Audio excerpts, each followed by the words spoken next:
Hello and good day to you. My name is Nate and this is Limping Through Models with Nate. This is part number 4. In the Moonshiner's cabin, I'm really excited because it's going to come all together. All the waiting is over. All the work has been done. Everything is going to come together. Almost everything. But by the end of this, you're going to see a complete structure and it's going to look wonderful. So with that in mind, let's get started. Having 6 complete walls and a foundation means I can start to put this thing together. I start with tacky glue along the bottom of the back wall and dab my finger in the glue to spread it about. Before it sets, I take my pick and scrape off the glue that bled past the floor. Checking out the progress so far, it looks good, except for the bottom corner by the door. It's bowing. I squeeze out some super glue and using the pick I push some super glue into the bow and apply pressure. The other side happened to have the same sort of bowing, so it got the same sort of treatment. In test fitting the next wall, I noticed the support beam is in the way, preventing a flush attachment. I eyeball where the beam should be cut, and thankfully my eyeball once, cut twice technique paid off. Foregoing tacky glue completely, I apply super glue to the joining corner and bottom of the wall and attach it to the existing contact points. So far the model's looking pretty good. I had to eyeball another support beam cut for the next wall, and I got that into place relatively easily. I took a break from the walls to randomly go back to the stone chimney. I needed to paint the portion viewable from the fireplace black. That's all. Another successful eyeball cut for the second long wall. Superglue was applied where needed and affixed to the structure that's starting to resemble a cabin.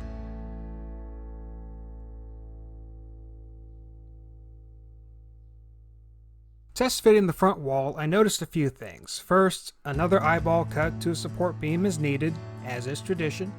Second, the floor is causing the wall to not have a flush fit. After a shave, sans the haircut, the corners of all the walls met perfectly. Before I attach the wall, I need to finish installing the front door and the screen door. The first kit came with a piece of tool for the screen door, which in my opinion was not to scale. The second kit came with netting that worked better considering the scale of the model. I cut out the screen door, sanded, and dabbed some glue stick glue on the back.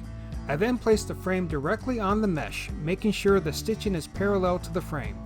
I then take a pair of fabric scissors and use them for their intended purpose, for the first time ever, to cut fabric. I dab some super glue on the edge of the front door and position that in the doorway, partially open. With that door in place, I grab and clean up the final interior door frame and glue that to the interior side of the wall.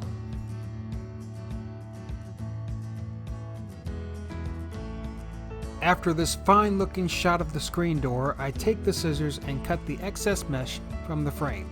I intended to glue the screen door into the frame, however it fit so snug no glue was needed.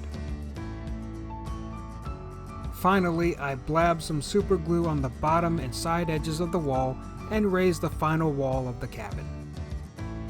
The kit comes with these sills that you put at the bottom of the front and back door. They're supposed to slide under the door and fit perfectly in the doorway, provided the door is sat high enough in the frame. That was not the case on the front door, as I had to shave quite a bit of the sill to get it to fit the way I wanted it. The back door I was able to work out by removing the door, installing the sill, and placing the door back slightly open to let all the bawd air out. In another random act of modeling, I glue the exterior chimney to the cabin. Remember that crackling failure on the shutters? Well, my fix is to distress the shutters with my wire brush. Once satisfied, I start to apply the shutters to the exterior of the cabin. Some shutters are open, some are closed, and some are off the hinge. Remember, the primary concern of these folks is moonshine, not whether the outside of the cabin is aesthetically pleasing.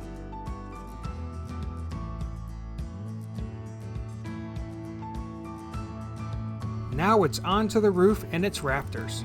Since I purchased the nifty details pack available for this kit, I wanted to be able to show off that work. To do so, this roof needs to be removable. There are two main beams that all the rafters hang from, one long and one short. I use various methods to sand down the places where these beams meet the walls. Once I believe I have enough space to have free movement, I start to glue these beams to each other.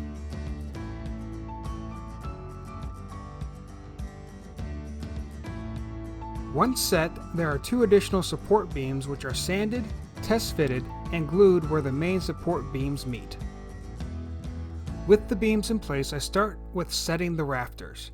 These two need to have their wall notches sanded to ensure free movement. The only place I apply glue is at the apex of the rafter where it meets the beam.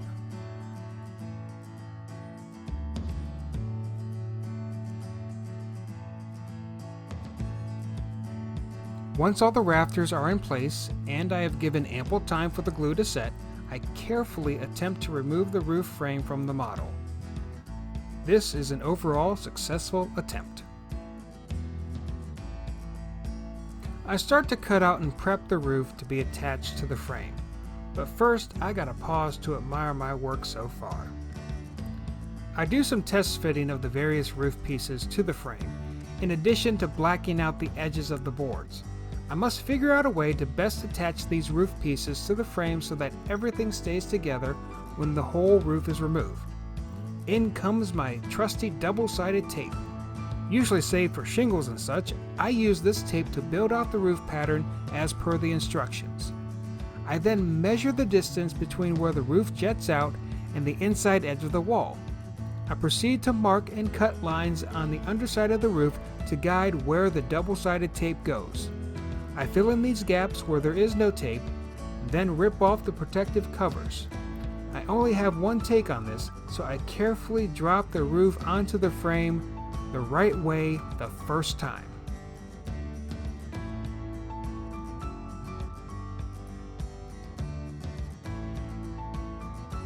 The weird roof piece goes on last, using the upper chimney as a guide to where it should be placed. After one final press on the surface, I popped the roof off the cabin and the frame came with it. Not only do I have a removable roof, but a replaceable roof too, with a little work.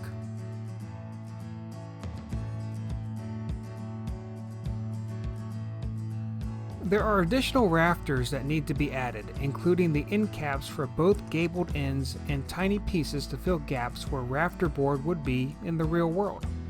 Now the exterior of the cabin is finished, minus the middle roof, the front porch, the back porch, the front roof. Ooh. My hair is getting pretty long. Although I can manage it, kind of keep it nice and up like this. You know, it's a little callback to my grandpa. You know, he used to wear his hair like this. Some people say I actually have his hair, but you know, I prefer straight hair. I mean, most people with curly hair do.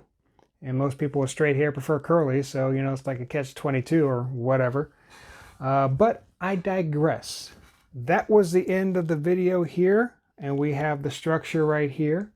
It's looking really nice. It's looking really good. It's looking really detachable. Look at that. It comes right off with minimal effort, and I like that. Although it does take a little bit of effort to put it back on. Give me a second here. And then line it up all right. Line it up, line it up. Oops, got a crooked here. I'll get it. Hold on, I'll get it here. And get that there. That there. Bring that back a little bit. It's almost, I gotta get that. Okay, so I may need to work a little bit on making sure that gets on there flush, but it's on there flush, so that's great. One thing I should have done is put the metal sheets on the roof before I actually applied the roof. So now I just made it a little bit more difficult for me to get the sheets on here, but that's okay. I'm sure I'll figure something out for the next video for that. But I digress from that. One thing I want to point out, if you remember the last video, the foam base that I'm going to be putting everything on had a bow to it. So I needed to figure something out. So what did I decide to do? I bought me some Gorilla Glue. Yep, I saw it at Lowe's and picked up some, just a small little bit of it. I took some Gorilla Glue, and I had a wooden base that happened to be 1 foot by 1 foot, and I put the styrofoam base on that with Gorilla Glue and clamped it down with a bunch of clamps. Let it sit not only overnight, for like 2 days. I let it sit, and afterwards there's no bow to it. So here's the finished product right here. Look at that, nice and flat, no bow at all. I did have to cut out a hole on the underside of this, which was really dicey. I had to measure it out, and I really didn't have anything to cut it with. I was going to use my Dremel. Problem was, it was a battery powered Dremel, and I thought I had enough juice, but I didn't, so I couldn't use the Dremel. So I ended up using one of my, I think it was a 1/4 inch drill bit. I just kept drilling. And then once I got to the point where I could kind of like knock the piece out, I did that. And I kind of have to come back with the Dremel fully charged with the sanding cylinder on it and kind of smooth this out a little bit.